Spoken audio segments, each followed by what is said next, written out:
When Excel tells you this little green triangle on the left side is smelling fish. There's something suspicious, and I think you did something wrong. That's what it's telling you. Often they are wrong. You did something fancy, and Excel didn't know that you are that advanced. But other times it knows that you did something different, not something you didn't intend. In this case, this is giving me this warning sign here. So if you go over and stay there, then the warning sign, the text comes out. The number in the cell is formatted as text or preceded by an apostrophe. So what it is telling you is that this look like numbers, but you're using it as a text. So it's raising flag for you. So is there any solutions to that? And you drop this down here, then you realize there's a convert number right there. Isn't it nice? So what you got to do is this. Okay, now let me show you the difference between number and the text first though. If I have 12 here, that's a number. You can see it flushed to the right and it's 12 here. So if I have a formula equals this plus, this equals this plus 1, then it adds. But I can have 12 as a text. I can have blatantly quotation 12 and quotation like that. Then it's too obvious that it's text, right? But I can still try this. So I do this plus 1 is what? And it tells you I cannot add numbers with texts, it says, right? Of course you can't. But let me show you. I can be mischievous here. I could put 12 text without this quotation mark by putting this apostrophe first, then 1, 2. That apostrophe is not shown in the final product. Goes like that. Okay? It's not listening to me. Let's try it because I did this before on this same spot. So apostrophe 12. Now it listened. Okay? This has a. I was doing this once before I recorded this. That's why it's remembering it. So here, so this is a text here. So if I see the complaint that it says it is a text. Well, why did you? I mean, it's a number. Why did you use apostrophe? But here, let's choose to ignore that. You cannot see it. I will do it here.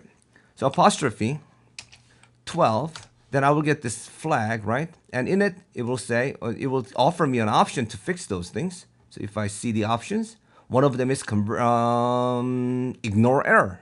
So I will just accept it as a text. Okay, that little bar went away. But suppose if I left it like that, then you say, well, that's obviously text because it's on the flush to the left. This is flush to the right. Well, not so fast. I can flush this guy to the left. Bam.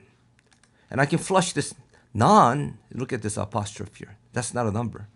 I can flush this guy to the right. So now that looks like a number. This looks like a text. But this was a number. This was a text. Now let's see what happens if I add 1 to the text. 12 plus 1. It seems like I'm doing that. Shift enter. It added. Whereas here, it didn't add. So what's happening here?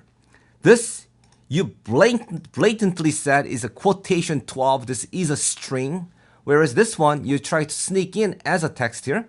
But the Excel realized that you may not intended that. And then it nicely converted this into number for you. But if this was not 12 here, 12 something like P, then it's obviously not a number here, then it cannot add. But all this you should not mess with. In other words, if it's number, it should be a number. You should not disguise it as a text and hope that it will understand and perform. So, how do you turn this, for example, this one? What was the complaint? Was this one? Complaint was? Come on, show me. So this is not a text, he says. Okay, now what do you do? If you click here, then you can convert to a number. Bam, then it became a number. So here, all these things are a problem because you copy the string and then they are always put in as a string here. So what do? You can convert that into a number. Just clicking here, but you got a lot of it. And this is a small chart. You could get a lot more. What do? There, you highlight the whole thing. And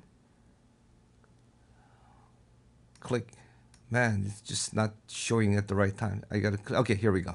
Drop down, convert to number. Bam, there we go.